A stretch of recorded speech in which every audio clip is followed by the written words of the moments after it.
Miércoles 2 de septiembre y bienvenido a un nuevo programa de 30 Online. Programón, le digo, volvimos a los 6 bloques. Vio que en algún momento hacíamos 5, etcétera. Hoy tenemos 6 bloques. Vamos con todo a fierro, a fondo en las curvas. ¿Le cuento? Bueno, vamos a arrancar con clima. Un lujo, lo tenemos ya en el estudio a José Luis Aiello. Para mí estar con él, charlar de esto, en realidad es un placer, un lujo y para usted que lo va a escuchar mucho más. Después vamos a hablar un poco de lo que está pasando en el tema Hacienda. ¿Usted vio el boom de la Hacienda? Bueno, en el boom de la Hacienda los feedlots son clave. Y entonces lo vamos a tener justamente para que nos hable de esto al presidente de la Cámara de Feedlots. Así que nos va a decir si realmente las cosas son tan buenas como uno empieza a ver, imaginando la Argentina que viene. Después nos vamos directo a Estados Unidos. Y en Estados Unidos vamos a estar con Celina Mesquida. Celina Mesquida, una colega especialista en todo lo que tiene que ver con mercados del mundo. Bueno, ella que está en RJ O'Brien desde Estados Unidos nos va a contar qué es lo que pasa, cuál es el pulso, cómo late Estados Unidos, qué pasa con el clima allá y todas estas variables que en el tema de granos a usted le preocupan tanto. Carlos Curchi, que no está acá conmigo, está en Colombia. ¿Sabe qué? Vamos a charlar un poco del agro de Colombia. Usted dirá, ¿para qué? Para hacer una comparación, para ver justamente países como Colombia, Perú, Chile, Uruguay mismo. Dejaron de lado ese progresismo del relato y se dedicaron a laburar, a trabajar. Dejaron el relato y el hablar y todas estas cosas así y se pusieron a trabajar. Bueno, vamos a ver Colombia, cómo está latiendo, qué pasa, cuánto produce, cómo le va a los agricultores, cómo le va a la sociedad. Y después sí, en la mesa del mate, como hacemos siempre, relajados, con Emanuel Font de Global Tecnos, vamos a charlar del momento político. Y le cuento además, tenemos un bloquecito donde vamos a ver encuestas que contesta usted justamente por internet, hablando de cuál es la expectativa del mejor equipo, el que usted ve como el mejor equipo agroindustrial en los 4 candidatos. Bien, vamos a arrancar, bueno, un gusto, con el doctor José Luis Aiello. José Luis, siempre es un placer. Yo siempre cuento que yo te conozco realmente de chiquito, cuando te admiraba, cuando yo trabajaba, era un junior en Cargill y vos venías y nos dabas charlas y hablabas y le contabas a los chacareros que nos acompañabas a muchas de esas reuniones. Y la verdad que siempre es un gusto porque tenés muchos kilómetros de esto, ¿no? De conocer el agro. Así que, habiendo dicho esto y el reconocimiento y el agradecimiento que estés acá en nuestro estudio, arranco con la primera.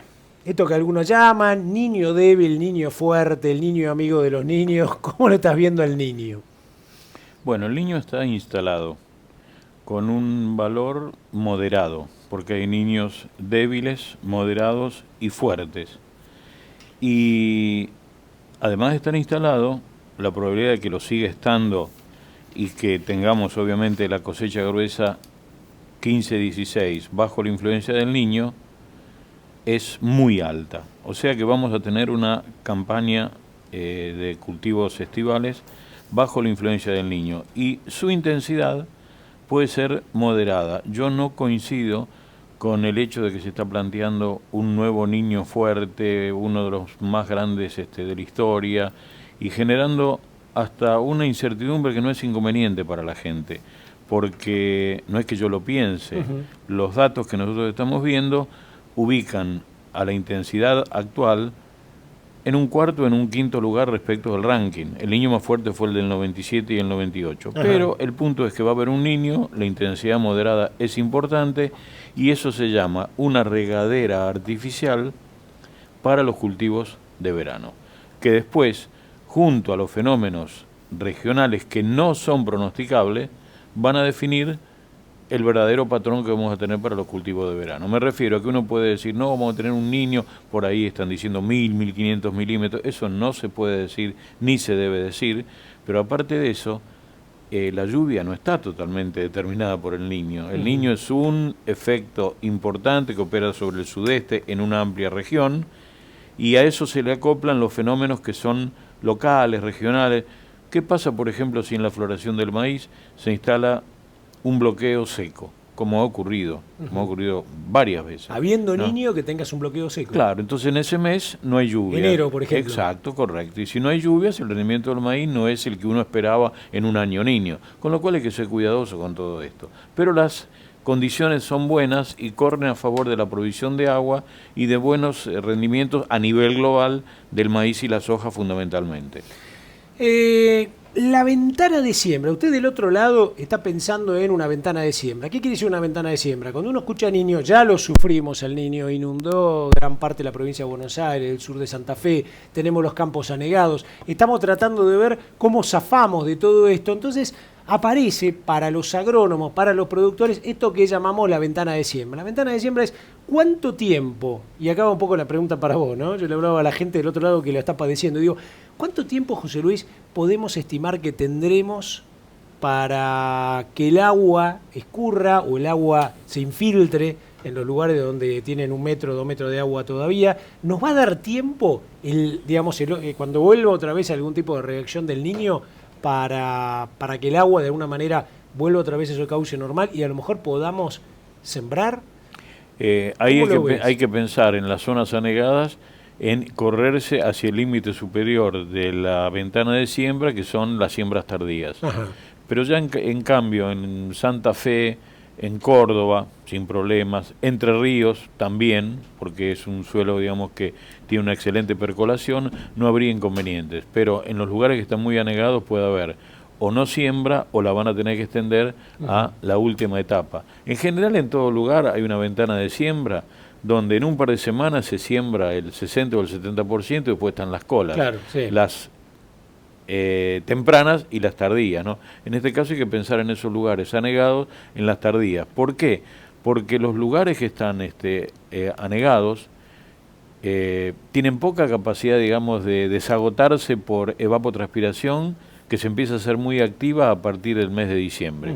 Hoy los valores de evapotranspiración están en 3, 2,5 milímetros por día, me refiero en toda la cuenca del Salado, y eso es muy poco para, evidentemente, sacar el agua. Claro. Y no hay escurrimiento ni superficial ni profundo por que hay una napa freática absolutamente saturada y agua en superficie, y esos mecanismos también van a ser débiles, ¿no? O sea, que alguien que tuvo de repente, como hemos visto, ¿no? Bueno, Cuenca del Salado, hay casos, gente que ha tenido 1 metro de agua o más. O más. Esa gente de repente, si uno lo calcule, dice, bueno, tenés, porque los últimos 10 días fueron bastante buenos Sí, en sí, general, sí, ¿no? sí. Entonces uno dice, bueno, a ver, si el Niño no molestara hasta octubre, y No, vos ya capturaste 10, 15 días de agosto y tenés todo septiembre, vos decís, a lo mejor te da el tiempo. Yo me Puede imaginaba ser. sobre todo en esas siembras más tempranas, el que de repente pueda hacer un maíz en siembras más tempranas, Puede ser, sí. sin esperar, porque si no va a venir a lo mejor el octubre, si el octubre viene complicado, y ahí sí, vamos a tener que ir todos a estas siembras de segunda fecha, que serán Estoy a de lo mejor acuerdo. Sí, sí, sí. mediados de noviembre en adelante, ¿no? Perfectamente. De todas maneras,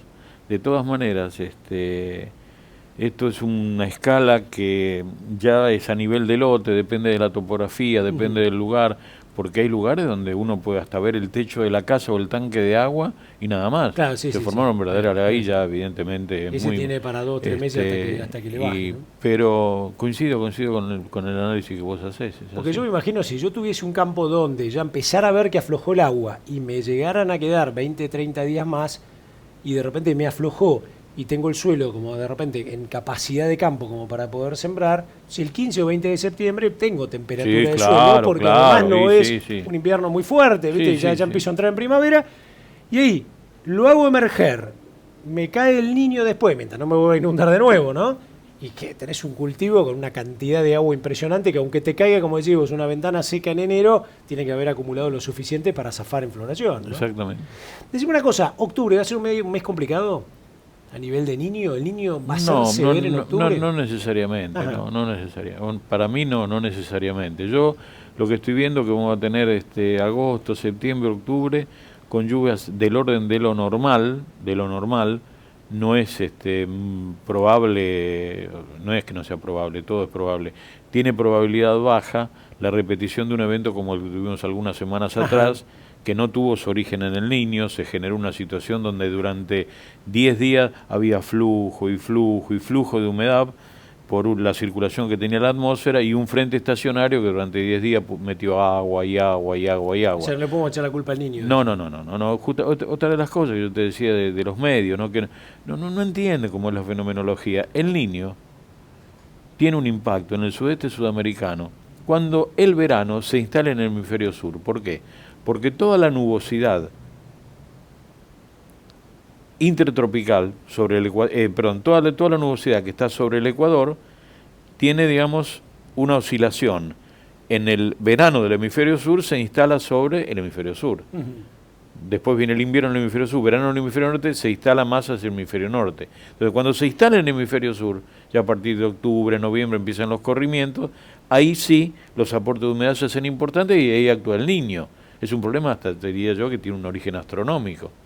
En cambio, ahora hubo algunos medios irresponsables, porque la gente está muy preocupada y encima le dicen cosas como esto es el niño terrible, el niño malo, ahora vamos a tener un verano con entre 1000 y 1500 milímetros de esto, y la gente, los precios se vinieron abajo, hay conflictos que todos conocemos, el sector está pasando por un periodo complicado y le vienen a decir, bueno, mire, con el clima usted no va a tener suerte, y no es así, para nada. Para nada. Vos lo ves a ver, suponiendo que llegara a afectar como uno se imagina el niño, ¿no? Vos lo decís que en realidad no lo ves como un niño fuerte, lo ves como un niño... No, un niño moderado. Un niño moderado, perfecto. ¿En qué momento puede mostrarle el hacha para vos? ¿Hay algún momento estamos ya en septiembre, entre septiembre, octubre, noviembre, diciembre, lo ves ahí entre diciembre, diciembre y enero son 2 meses donde el niño, se hace de realmente intenso respecto de la lluvia, o sea, son 2 meses donde puede aportar una cantidad de agua bastante mayor que lo normal. Ahí lo ves. Claro, porque en general los balances en verano son negativos, pero de todas maneras, cuando hay un niño, esos balances no son tan negativos y es ahí donde tiene el efecto, ¿no? Entonces, de todas maneras, esto es importante porque yo tengo el Pacífico que tiene 15.000 kilómetros. Y esto no lo puedo correlacionar con la lluvia en Buenos Aires o con la lluvia en Paraná o en cualquier otro punto, o en Montevideo, Córdoba, no sé. Son regiones contra regiones. El efecto del Niño es en una zona que va de Río Grande do Sul, toma todo el NOA, todo el centro de de la región argentina y llega hasta la mitad de la provincia de Buenos Aires. Es una región enorme, enorme. Y sobre esa región tiene efecto. Después, dentro de esa región hay volatilidades que se ven permanentemente, los sistemas convectivos. Llueve, 100 milímetros en un lugar y 3 a 80 kilómetros de distancia. Entonces, en el volumen, en la región total, el efecto es por encima de lo normal. Pero después hay una distribución. Nosotros tenemos un trabajo donde mostramos para cada niño y niña también cómo fueron esas distribuciones para los cultivos de verano y a nivel mensual, semanal o bimestral. Y uno ve cosas interesantes, ¿de acuerdo? Ve, por ejemplo, una situación como la del 88-89, que era rojo el mapa, sequía, ¿no? Pero ve situaciones como la del 88-89, era todo azul. Son excepcionales. Si no, lo general es tener una distribución de zonas con exceso, zonas secas. Por eso que es necesario entender esto como herramienta de gran escala, importante para la toma de posiciones, para alguna decisión, y después tener un seguimiento diario, semanal, mensual, que es lo que ustedes hacen en la página. Tienen una oferta donde el lector entra y puede ver cómo son esas cosas. Y no mentir, hay gente que habla de pronóstico a 15 días, a 20 días, día por día, y eso es cuento chino. Te hago la última. Este niño moderado, vos lo ves, ya ha demostrado una cierta influencia en este invierno, que no ha sido un invierno crudo, ¿no? Vos lo ves de acá para adelante con alguna, digamos, influencia en las temperaturas que lleguemos a tener, algo por el sí, estilo. Las temperaturas probablemente, con mayor probabilidad, sean temperaturas intensas, con mínimas mayores que las normales, ¿sí? Y con una amplitud térmica menor. O sea que vamos a estar con un pulso caliente interesante. Esa es otra cosa a tener en cuenta para el efecto sobre los cultivos. Perfecto. José Luis, como siempre, un gusto haber estado con vos. No, al buenísima contrario. Para mí nota, es muy un buena placer. Información. Y bueno, le llevamos un poquito de tranquilidad a usted como productor, ¿no? El hecho de saber que tenemos un niño, nos va a ayudar climatológicamente para tener agua, que es lo más importante. Y si Dios quiere no va a ser peligroso como para perjudicarnos, ¿no? Como se esperaba. José Luis, un placer tenerte. No, al contrario. Y muchas gracias. Bueno. Con usted nos vamos del otro lado y nos vamos a charlar un poquito del tema de Hacienda. Así que ya lo tenemos a José Luis Triviño, presidente de la Cámara de Feedlot. Con él vamos a charlar si el boom de la Hacienda es así, si la ganadería se viene con todo para el 2016. Espérenos un minuto y medio acá en 30 Online.